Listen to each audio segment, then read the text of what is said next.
Single moms deserve nothing less than respect and real love. Sila yung matapang numaharap sa buhay kahit masakit, kahit mahirap.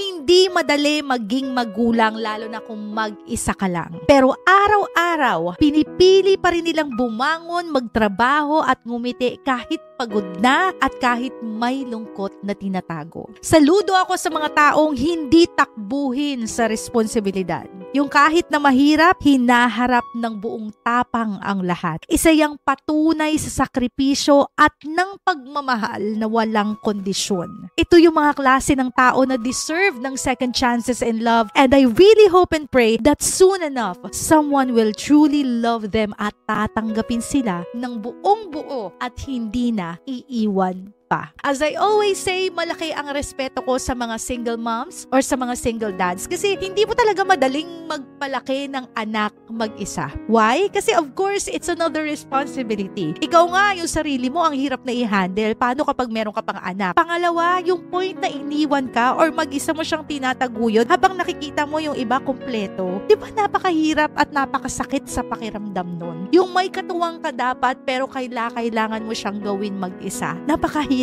po nun. Kaya para sa akin, those single moms and single dads, whatever their past is, anuman yung mga pinagdaanan nila in the past, o sabihin na natin may mga maliman silang desisyon na nagawa sa buhay, hindi pa rin yun dapat mag-define sa kanila. Deserve nila ang respeto at pagmamahal. At kung ako lang ang pipili ng isang taong mamahalin, mas pipiliin ko yung taong hindi takbuhin sa buhay. Yung kaya kang panindigan. Isipin nyo to, kung yung mga single moms and single dads, kaya nilang panindigan yung kanilang anak kahit na iwan sila ng kanilang taong minahal at pinagkatiwalaan. What more ikaw? Kaya ka rin nilang panindigan, kaya ka nilang ipaglaban, kaya ka rin nilang mahalin at tanggapin ng buong buo. Let's give them chances after chances in love. Huwag natin isara yung mga pinto natin dahil lang sinabi na, single mom yan, single dad yan, hindi yan karapat dapat mahalin. No. I think they deserve more love and respect because they are those people na hindi tumakbo sa responsibilidad